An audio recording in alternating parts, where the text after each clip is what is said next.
Queridos amigos, que alegria mais uma vez podemos estar diante da sua companhia pela nossa TV, A Caminho da Luz. Confesso a você que é sempre uma alegria podermos estar juntos, estudando uma obra fantástica. Tem trazido para todos nós, os amantes da boa leitura, os amantes do bom estudo, esse livro que tem trazido um novo caminhar para a mediunidade. Nós sabemos que Allan Kardec, ele não conseguiu trazer tudo, ele trouxe o alicerce. E André Luiz, aproveitando o alicerce, foi levantando as paredes, mostrando para nós o pensamento, falando da mediunidade, que um está interligado ao outro.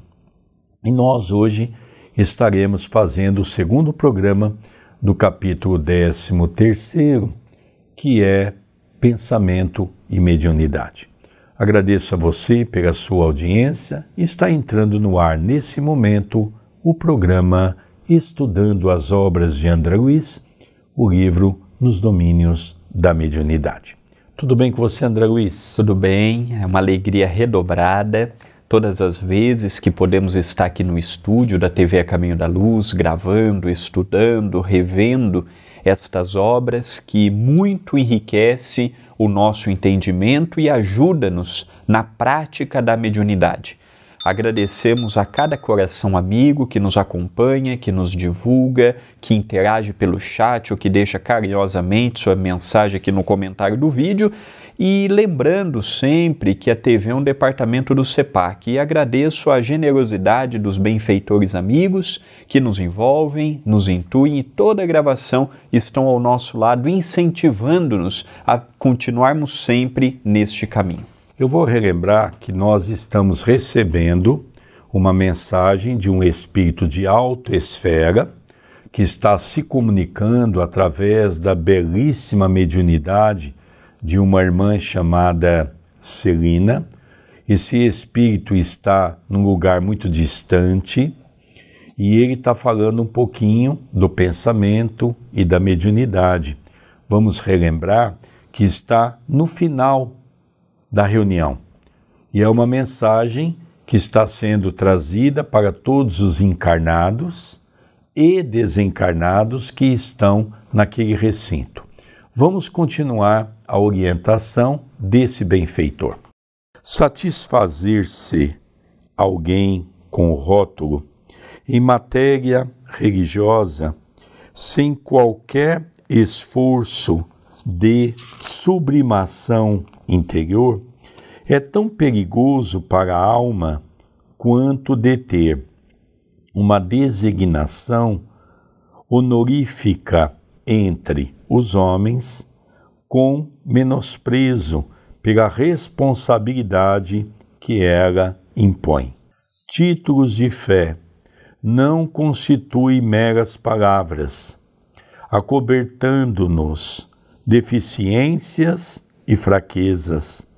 Expressam deveres de melhoria a que não nos será lícito fugir, sem agravo de obrigações. Então nós vemos que ele, ao dar continuidade em suas orientações, ele é muito franco em mostrar para nós que não basta apenas ir à casa espírita. Quando nos dispomos ao trabalho, precisamos ter seriedade, convicção, entendimento, fazer com conhecimento de causa, fazermos com amor, fazermos com devotamento, para que não venhamos apenas e tão somente nos converter em maus elementos, podendo até trazer equívocos para dentro de um centro espírita ou na difusão da mensagem espírita. Dando continuidade em nossos círculos de trabalho, desse modo não nos bastará o ato de crer e convencer. Ninguém é realmente espírita à altura desse nome, tão só porque haja conseguido a cura de uma escabiose renitente. com o amparo de entidades amigas, e se decida, por isso, a aceitar a intervenção do além-túmulo na sua existência.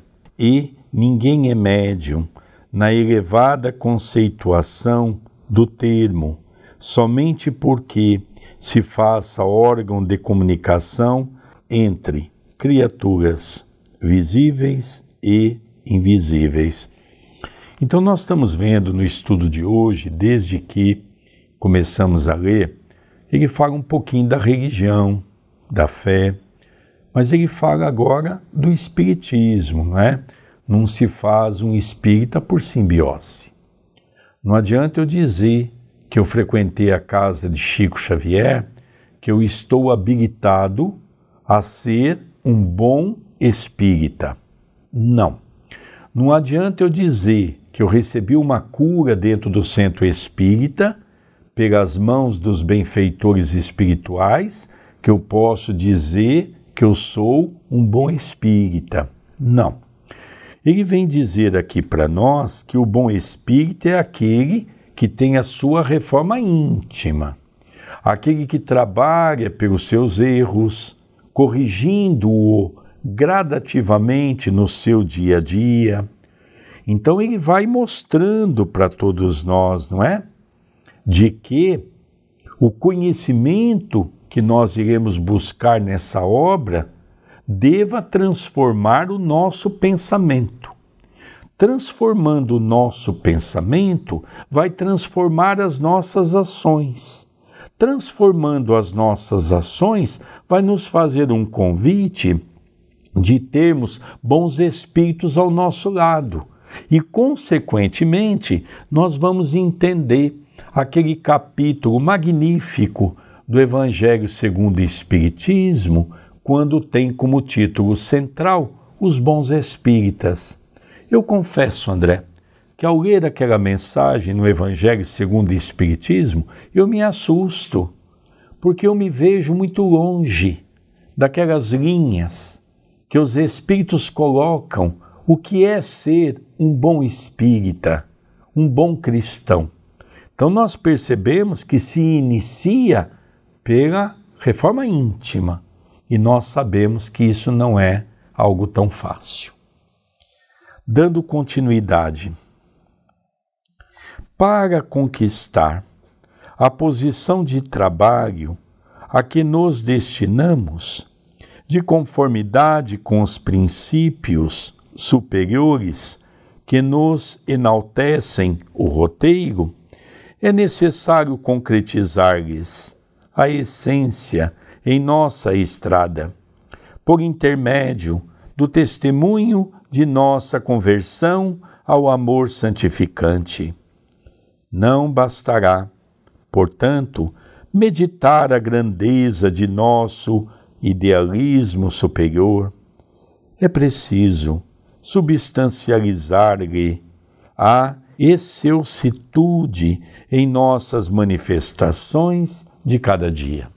Então ele fala do esforço do médium. Ser médium aqui na crosta ou ser médium no mundo espiritual, mediunidade não é inerente a nós os encarnados apenas. Muitos podem perguntar, no mundo espiritual, nos centros espíritas do mundo espiritual, existem trabalhos mediúnicos? Evidente, com as suas características compatíveis com aquela dimensão. Não será propriamente igual ao nosso, mas médium de psicografia tem no mundo espiritual. Médium de psicofonia também existe no mundo espiritual. Mediunidade é um sacerdócio bonito, é um sacerdócio que exige renúncia, sacrifício, conhecimento, iluminação, entendimento.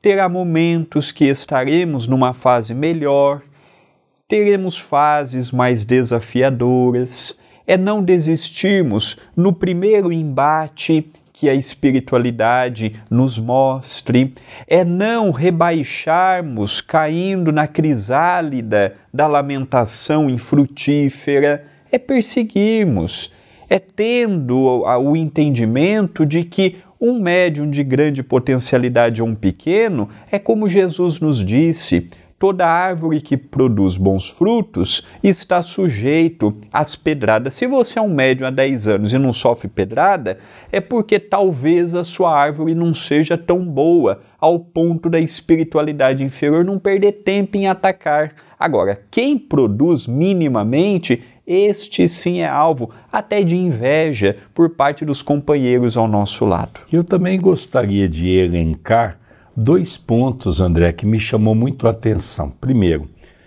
vamos relembrar que André Luiz, nesse momento, está fazendo o papel de médium.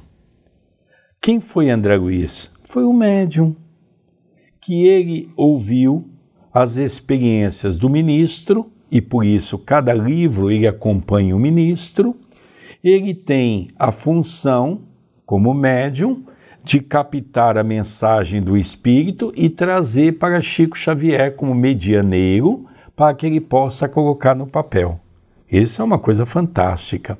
E a segunda, essa última frase, me chama muito a atenção. Ele diz: não basta meditar a grandeza de nosso idealismo superior. Nós vemos no Centro Espírita pessoas com ideia maravilhosa, vem com um pensamento maravilhoso, mas ele arremata dizendo: é preciso substancializar-lhe a excelsitude em nossas manifestações de cada dia.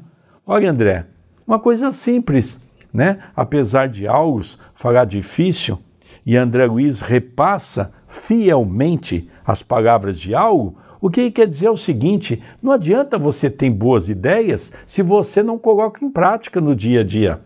É o que a gente vê no Centro Espírita. Eu me lembro, André, de uma historinha rápida. Antigamente nós tínhamos um companheiro na casa que era cheio de ideias.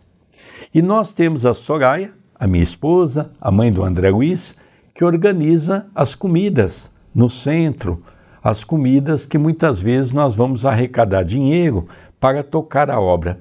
E esse companheiro tinha muitas ideias. Um dia eu estava com a Soraya e ele então me chamou e disse: Sérgio, olha, nós podemos fazer um almoço diferente. Eu digo: é? Ele diz: é.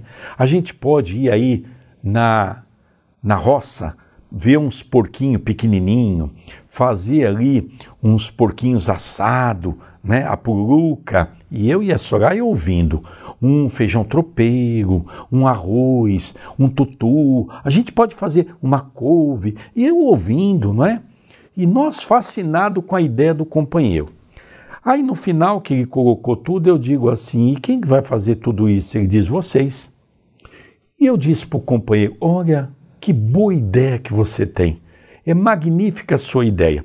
Eu e a Soraya já estamos autorizando você a ir nas chácaras buscar os porquinhos, ir atrás do feijão para fazer o tutu e o feijão tropeiro, fazer o arroz, fazer a couve, fazer a salada. Ele diz: não, mas eu não tenho tempo. É sempre assim. Nós temos belas ideias para que o outro faça. Está na hora da gente inverter esse papel. Vamos ter boas ideias para nós fazermos, porque nós somos compromissados. Vamos continuar a leitura? Os grandes artistas sabem colocar a centelha do gênio numa simples pincelada, num reduzido bloco de mármore ou na mais ingênua composição musical. As almas realmente convertidas ao Cristo lhe refletem a beleza nos mínimos gestos de cada hora, seja na emissão de uma frase curta, na ignorada cooperação em favor dos semelhantes ou na renúncia silenciosa que a apreciação terrestre não chega a conhecer. Nossos pensamentos geram nossos atos e nossos atos geram pensamentos nos outros. Então aqui ele está nos dizendo que nós influenciamos e somos influenciados. Seja influência um encarnado para com o outro, um encarnado para o mundo espiritual e o mundo espiritual para conosco. O que ele está nos dizendo é um misto de revelações e um misto do que já sabemos na prática, fruto da experiência que gradativamente nós vamos adquirindo. O que precisamos agora é absorver todos estes ensinamentos e observarmos a sua prática na condição da melhoria para o nosso próprio trabalho. É pegarmos todas estas informações e não acharmos apenas bonito, e não acharmos apenas lógico, e não acharmos apenas útil, fazermos dele um manancial de informações preciosas para o nosso próprio dia, como uma conquista íntima, como uma conquista interior, gerando seus frutos, seja dentro da casa espírita e também fora da casa espírita. Inspiremos simpatia e elevação, nobreza e bondade, junto de nós, para que não nos falte amanhã o precioso pão da alegria, convicção de imortalidade, sem altura de espírito que lhe corresponda, será projeção de luz no deserto, mediação entre dois planos diferentes, sem elevação de nível moral, é estagnação na inutilidade. Mediunidade não pode estar independente da moralidade. Allan Kardec nos explica, e as obras de Chico Xavier ratificam o que ele nos explica, que mediunidade é independente da moralidade. Eu posso ser uma pessoa vil na minha vida social e ter uma faculdade mediúnica, como eu posso ser uma pessoa moralmente elevada e não ter naquela encarnação o compromisso com a mediunidade. Mas um médium que tenha uma pequena sensibilidade e dá muita importância para a sua moralidade, esse médium, ele é um médium que já está em busca da sua autoiluminação, do seu entendimento, do crescimento como pessoa, do crescimento como membro da grande família universal, a qual participamos invariavelmente. Então a moralidade não está independente da moralidade. Mediunidade e moralidade são caminhos e aspectos que muito ajudam o tarefeiro que procura na mediunidade a sua escola, o seu aprendizado, absorvendo as lições que possam gerar. O pensamento é tão significativo na mediunidade quanto o leito é importante para o rio. Ponde as águas puras sobre um leito de lama pútrida, e não tereis senão a escura corrente da viciação. Indubitavelmente, divinas mensagens descerão do céu à terra. Entretanto, para isso, é imperioso construir canalização adequada. Jesus espera pela formação de mensageiros humanos capazes de projetar no mundo as maravilhas do seu reino. Pela primeira vez, o Espírito, depois de fazer uma simbiose entre pensamento e mediunidade, mediunidade e pensamento, fez-nos relembrar, Allan Kardec, que mediunidade não tem nada a ver com moralidade, mediunidade está circunscrita à nossa questão orgânica. Então nós começamos a estudar tudo isso e agora ele vem fazer aquele convite amoroso que, para ser um bom médium, moralmente conceituado, logicamente ele vai desenvolver naturalmente um trabalho com Jesus. Pela primeira vez, depois de fazer uma grande exortação sobre esse paralelo da mediunidade, do pensamento, do envolvimento do pensamento de encarnado para encarnado, de encarnado para desencarnado, desencarnado para desencarnado, desencarnado para encarnado, onde nós vivemos diante desses dois planos da vida, agora ele vem dizer que é hora de trabalharmos com a mediunidade na seara de Jesus, desenvolvendo o amor, a bondade. Então nós percebemos que mediunidade não é só incorporação. Quando nós estudamos o livro dos médiuns, são 70 tipos de mediunidade que nós podemos desenvolver. A de incorporação é apenas uma. É apenas uma. Então nós percebemos que quando agora ele toca na mensagem de Jesus, que nós podemos ser mensageiros humanos, capazes de projetar no mundo as maravilhas do seu reino. Isso já transcende. Chico Xavier, toda a sua mediunidade é de amor, porque toda a sua mediunidade foi projetada para o Evangelho de Jesus. Olha que mensagem linda que o Espírito traz para todos nós. Dando continuidade, para atingir esse aprimoramento ideal, é imprescindível que o detentor de faculdades psíquicas não se detenha no simples intercâmbio. Ser-lhe-á indispensável a consagração de suas forças às mais altas formas de vida, buscando na educação de si mesmo e no serviço desinteressado a favor do próximo, o material de pavimentação de sua própria senda. A comunhão com os orientadores do progresso espiritual do mundo, através do livro, nos enriquece de conhecimento, acentuando-nos o valor mental. E a plantação de bondade constante traz consigo a colheita de simpatia, sem a qual o celeiro da existência se reduz à furna de desespero e desânimo. Não basta ver, ouvir ou incorporar espíritos desencarnados para que alguém seja conduzido à respeitabilidade. Muito bonito esta fala que ele nos dá.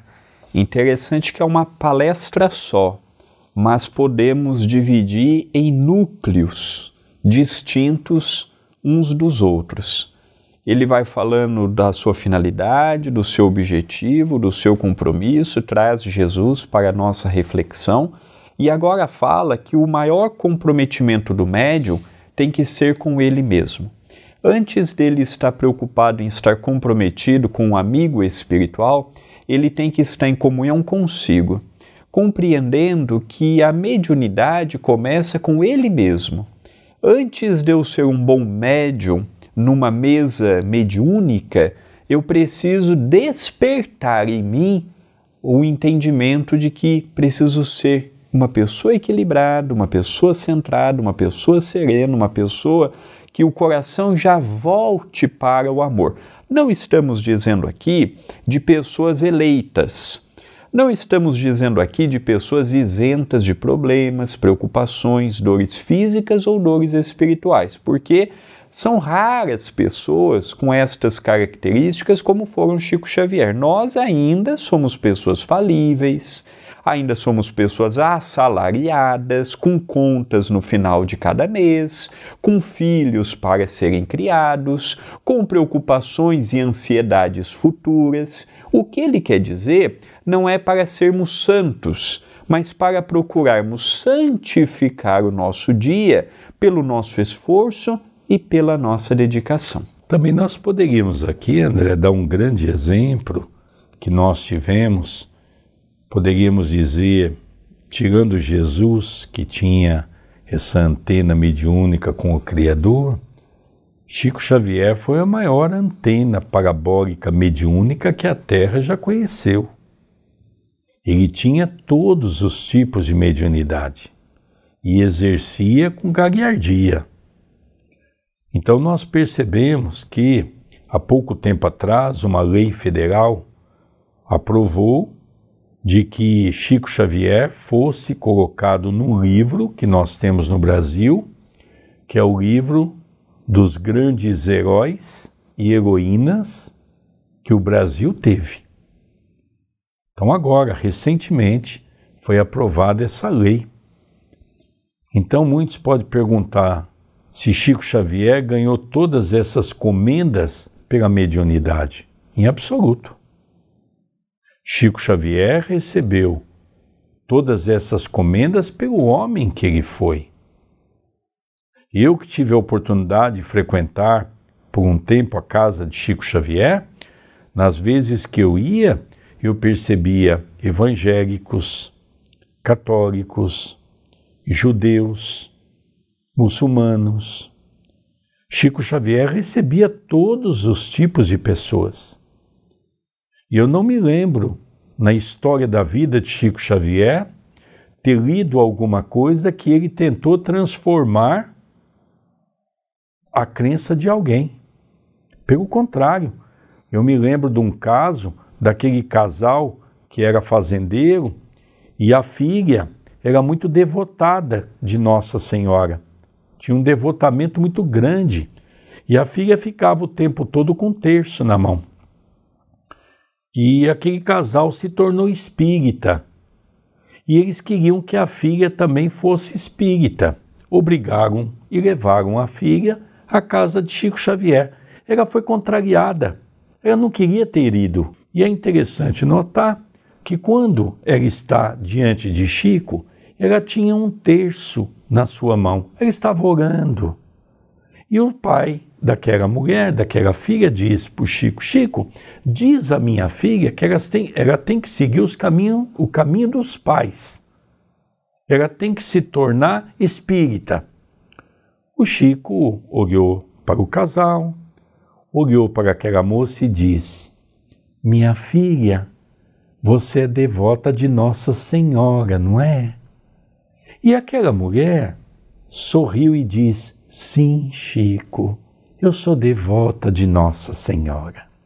Ah, você está com um terço na mão, você está orando para ela, não é? Ela diz: sim, Chico, eu oro o dia todo para Nossa Senhora. O Chico colocou a mão no bolso e tirou um terço.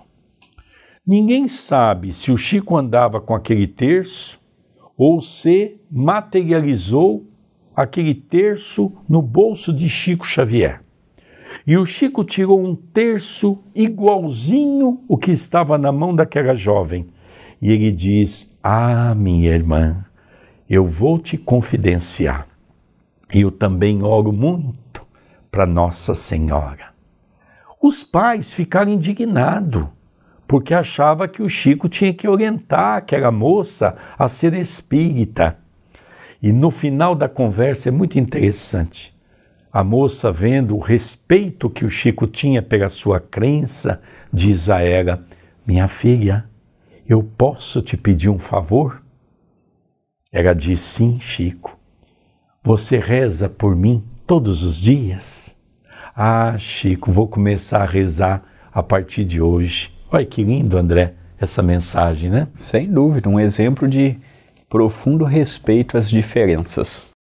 Irmãos ignorantes ou irresponsáveis enxameiam, como é natural, todos os departamentos da Terra, em vista da posição evolutiva deficitária em que ainda se encontram as coletividades do planeta e, muita vez, sem qualquer raiz de perversidade propriamente dita, milhares de almas, despidas do envoltório denso, praticam o vampirismo junto dos encarnados invigilantes, simplesmente no intuito de prosseguirem, coladas às sensações do campo físico, das quais não se sentem com suficiente coragem para se desvencilharem.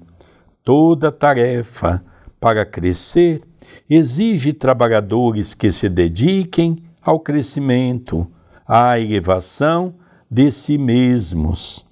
Isso é demasiado claro em todos os planos da natureza.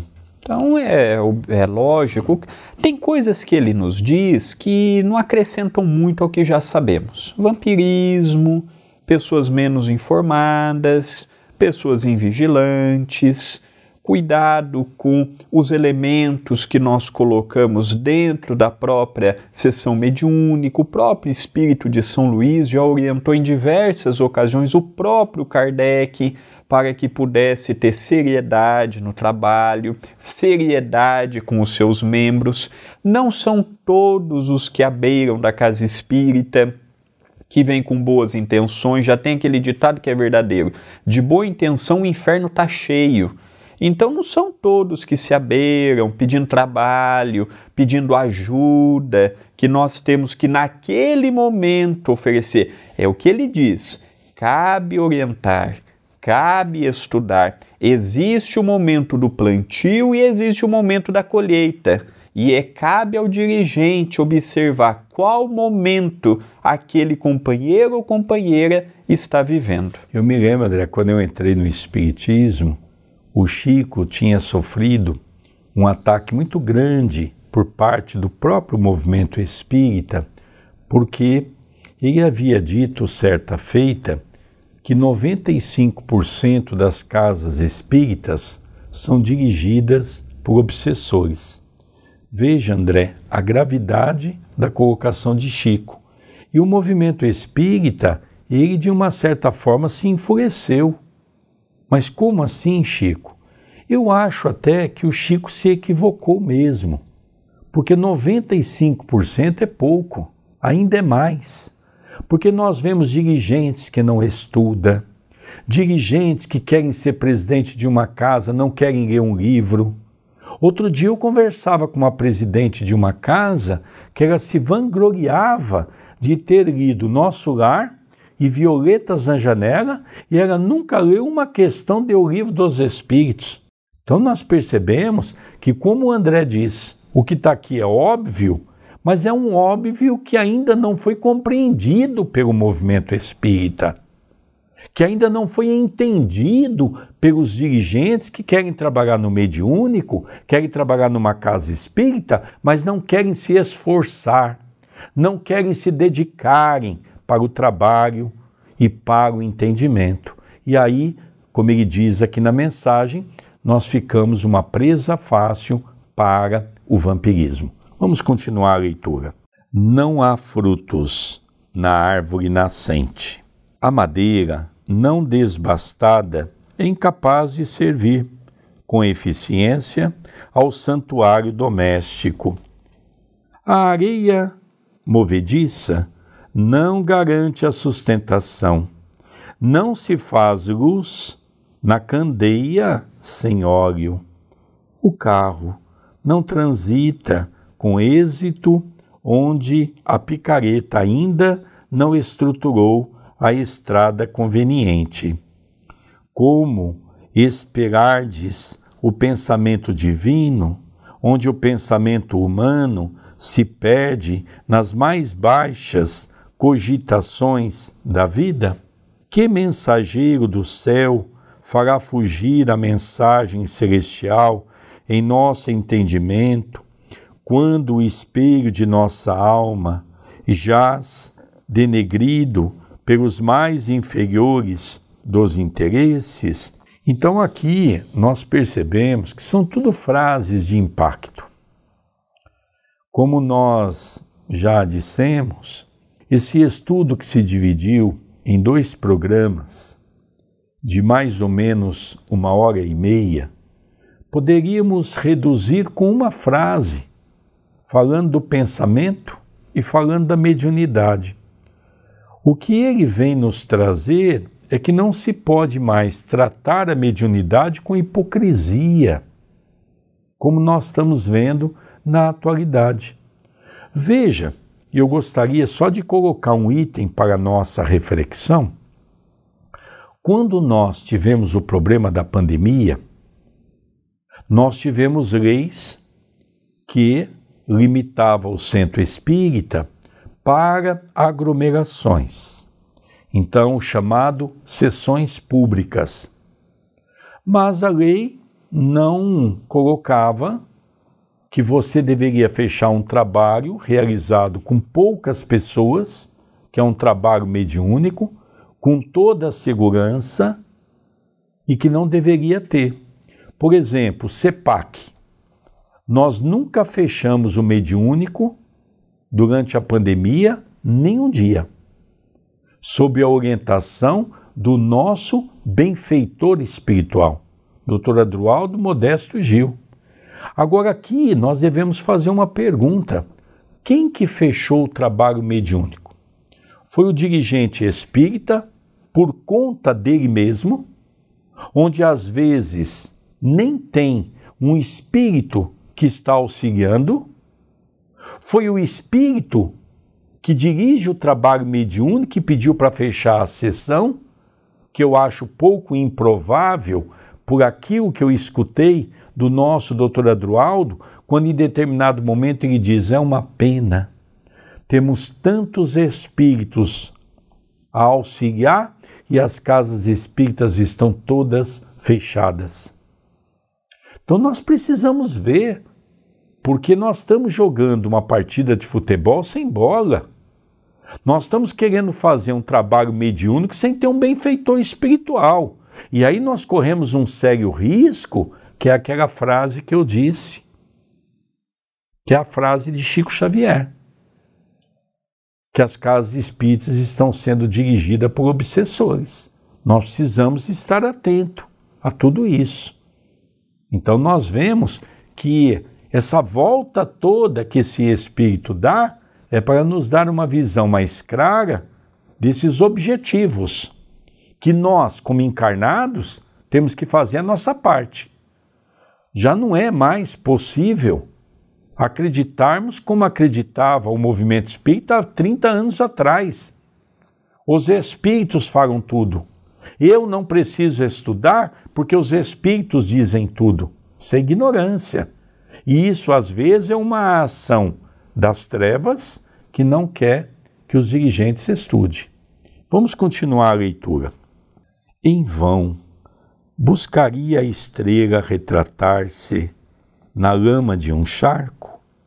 Amigos, pensemos no bem e executemo-lo.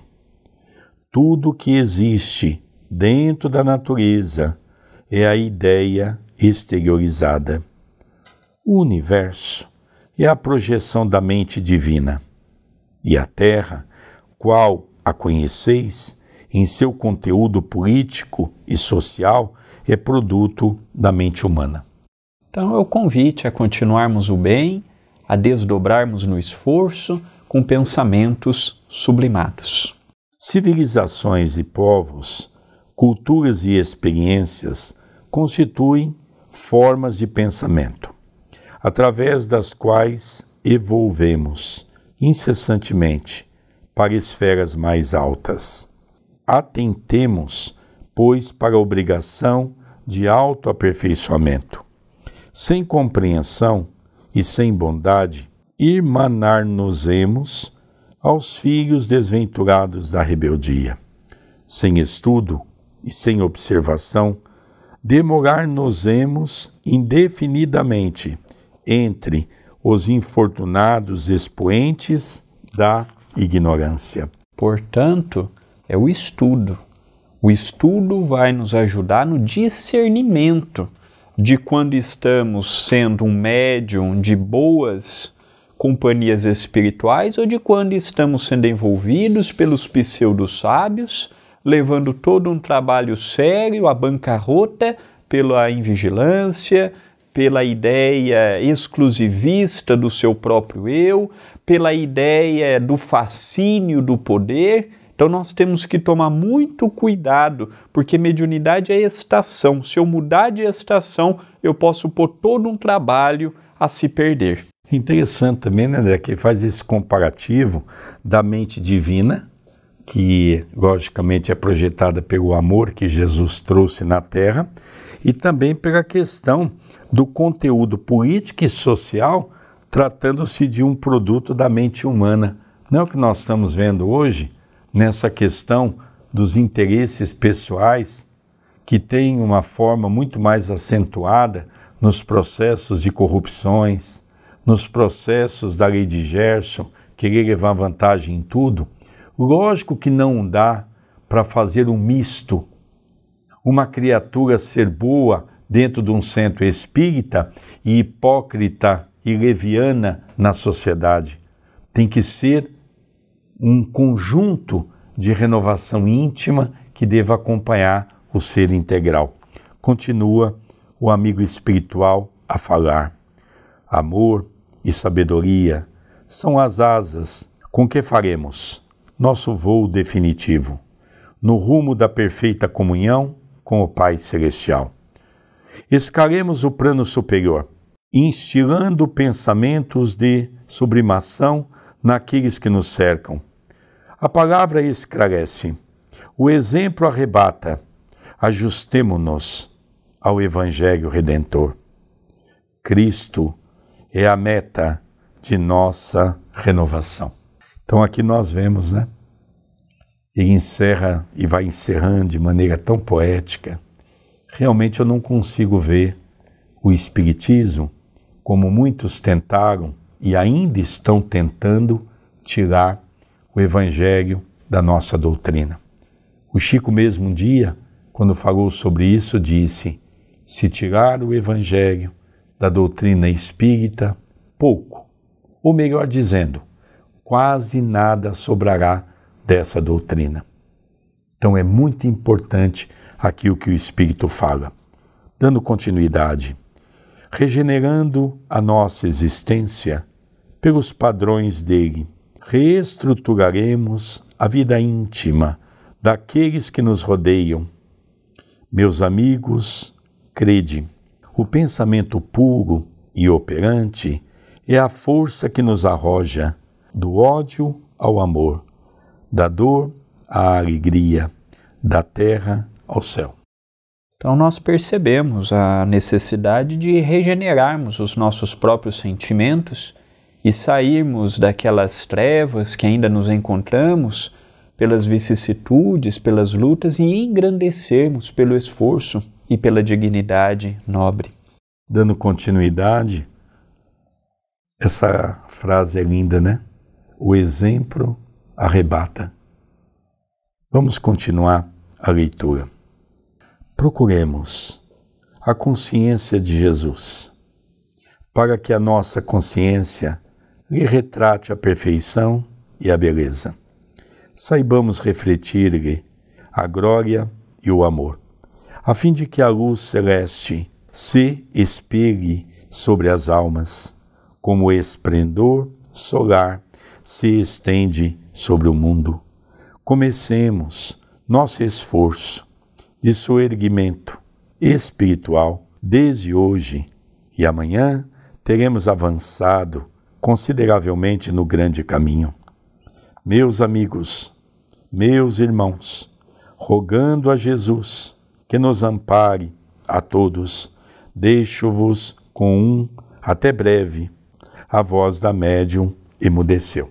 Então aqui ele fez um encerramento desta linda mensagem que gerou estes 2 programas que estamos acompanhando no dia de hoje. É muito bonito este desfecho que ele nos deixa, uma mensagem que consola, que esclarece, que estimula e que também serve de alerta. E uma coisa também que chama a atenção, André, é que ele não diz que nós devemos ficar preocupados com o nosso passado criminoso.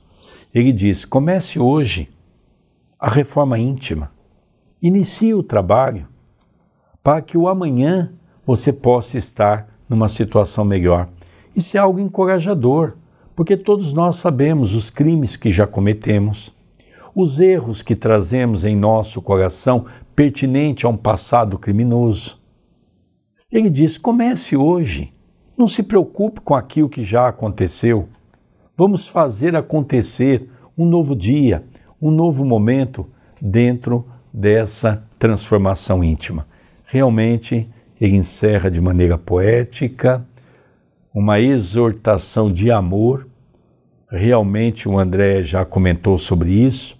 Dá para nós fazermos uma palestra com essa temática, no sentido de mostrar essa visualização de um espírito de alta hierarquia, nos convidando a refletirmos sobre o que é ser um bom trabalhador espírita. Eu vou tirar a ideia de ser um médium, de ser um bom trabalhador espírita, um bom cristão, porque, volto a repetir, há uma ideia falsa no movimento espírita que médium é só aquele que incorpora, é só aquele que escreve psicografia. Não. São 70 tipos de mediunidade e com certeza eu, você, todos nós nos enquadramos em uma, duas, basta nós estudarmos um pouco mais o Livro dos Médiuns. Encerra André Luiz dizendo para todos nós: sensibilizados, reparamos que no alto se apagara o jorro brilhante. Raul Silva, em prece curta, encerrou a reunião. Enlaçamos Clementino às despedidas. Voltem sempre, convidou-nos gentil. Sim, sim, continuaríamos aprendendo e, lado a lado com o nosso orientador, retiramo-nos felizes, como quem sorvera a água viva da paz na taça da alegria. Então estamos encerrando o capítulo 13 com as despedidas. O espírito amigo deixou o seu recado.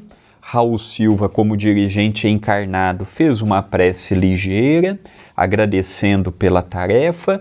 No âmbito espiritual, Aulus, André Luiz e Hilário Silva se despediram de Clementino, a qual deixou a casa aberta para que eles pudessem voltar quando desejasse. É um capítulo que eu particularmente creio de grande substância, de grande importância, meditarmos nas frases que observamos e interiorizá-las e vivenciá-las. É o convite do capítulo de hoje. Nós vamos encerrando os nossos comentários dizendo que foi um grande aprendizado para todos nós. Bom, no capítulo de hoje, André, encerra a reunião mediúnica. Foram vários capítulos falando da reunião mediúnica, cada capítulo contando uma comunicação através de um médium. Também nós vemos desde a abertura do trabalho e agora é o encerramento. Agora nós vamos entrar numa nova fase, o livro, contando uma outra segmentação, falando sobre a mediunidade, que nós vamos acompanhar, né? Que é muito interessante. Ao encerrar o vídeo de hoje, eu faço os pedidos costumeiros. O canal do YouTube necessita da sua ajuda, o seu like, o seu comentário, o compartilhamento para que outras pessoas possam chegar até nós e especialmente a sua inscrição. Se inscreva no canal, habilite as notificações, siga as nossas novidades. Na descrição do vídeo você poderá seguir as nossas redes sociais, acompanhando as atividades do CEPAC. Uma forma que você tem de nos ajudar diretamente é sendo membro do canal. Você escolhe o valor, você escolhe o período, é pelo cartão de crédito, é enviado para o Google e o Google encaminha para a conta do CEPAC. A sua ajuda ela é importante para continuarmos com a refeição semanal, 3 vezes por semana, às terças, quintas e aos sábados, e também é a oportunidade que você tem de ajudar diretamente as famílias assistenciais que nós ajudamos mensalmente. E também temos o WhatsApp, 19 997 782794. Ali você pode fazer a sua questão ou simplesmente pedir para fazer parte da nossa lista de transmissão, que é gratuito. Vamos nos despedindo e encerrando o programa estudando as obras de André Luiz, o livro Nos Domínios da Mediunidade. Um beijo no seu coração e até o próximo programa. Até o próximo programa.